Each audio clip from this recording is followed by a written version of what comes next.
जय श्री राम। प्रिय भक्तों,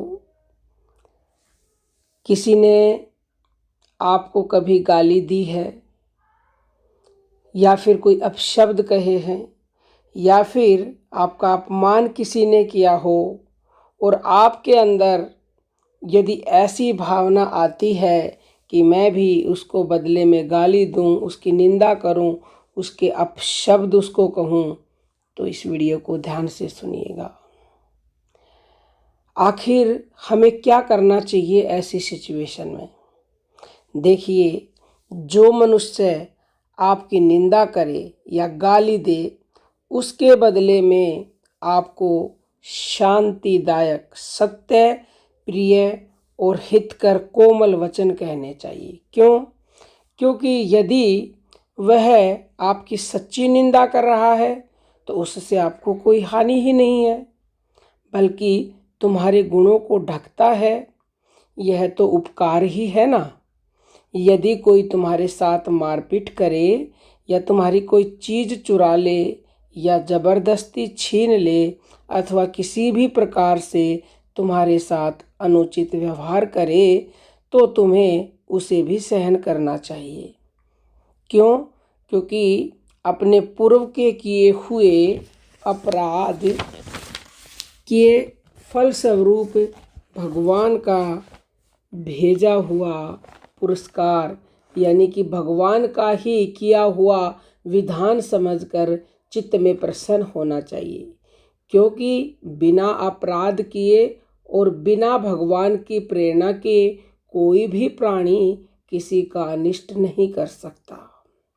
आज आपके साथ कोई दुर्व्यवहार कर रहा है तो पहले आप उसके साथ कर चुके हो, क्योंकि ये संसार लेन देन की मंडी है। आप अच्छा करोगे तो बदले में अनंत गुना होकर के अच्छा मिलेगा, बुरा करोगे तो अनंत गुना होकर के बुरा मिलता है।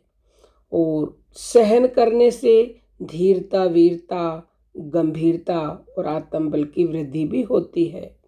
अवश्य ही समाबुद्धि से सहन होना चाहिए, कायरता या डर से नहीं।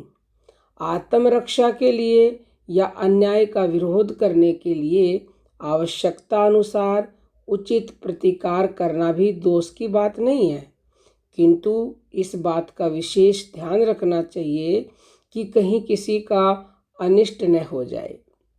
मनु जी ने मनुस्मृति में ये कहा है कि मनुष्य को चाहिए कि दूसरे के द्वारा दुख दिए जाने पर या देव योग से कोई दुख प्राप्त हो जाने पर भी मन में दुखी न हो तथा दूसरे से द्रोह करने में कभी मन न लगाए। अपनी जिस वाणी से किसी को दुख हो, ऐसी लोक विरुद्ध वाणी कभी न बोले। ब्राह्मण को चाहिए कि सम्मान से विष के समान नित्य डरता रहे, क्योंकि अभिमान बढ़ने से बहुत हानि होती है। और अमृत के समान सदा अपमान की इच्छा करते रहें, अर्थात तिरस्कार होने पर खेद ना करें।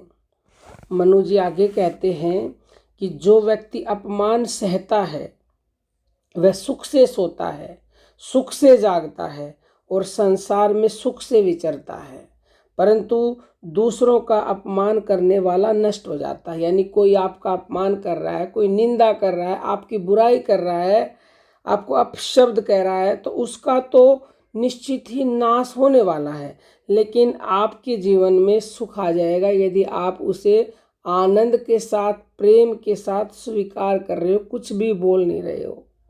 और आप देखो, कुछ भी बोलोगे नहीं तो कबीरदास जी ने कहा है, मान लो किसी ने आपको गाली दी और आपने आगे से कुछ भी नहीं कहा, तो उसकी गाली उसी के पास चली जाएगी। भाई देखो ना, हम आपको कुछ चीज़ देना चाह रहे हैं, आप हाथ से उसको नहीं पकड़ोगे तो हमारी वस्तु हमारे पास ही रहेगी, आपके पास तो जाएगी नहीं।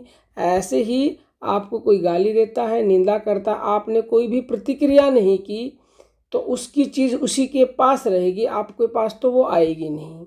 तो इसलिए कभी भी मन में कोई बुरा विचार ना लाए, किसी के साथ बुरा ना करें। आपको वो आपका बुरा कर रहा है तो उसको उसका फल जरूर भोगना पड़ेगा। इसीलिए किसी का अनिष्ट करना, किसी के साथ वैर करना या किसी से द्वेष या घृणा करना अपने आप का पतन करना है। यदि हम ये सब काम करते हैं तो हम स्वयं का ही पतन कर रहे हैं। उम्मीद करते हैं आज की वीडियो से आप ये सीख लेंगे और अपने जीवन में उतारेंगे कि हमें किसी का भी बुरा नहीं करना है, अपशब्द नहीं कहने हैं। और कोई भी आपका प्रश्न हो तो 9958515054 पर पूछ सकते हो या फिर YouTube पर भी पूछ सकते हो। ऑनलाइन दीक्षा लेने के लिए या अपनी साधना को बढ़ाने के लिए अभिमंत्रित साधना किट खरीदना चाहते हो तो भी इसी व्हाट्सएप नंबर पर मैसेज करें। जय श्री राम।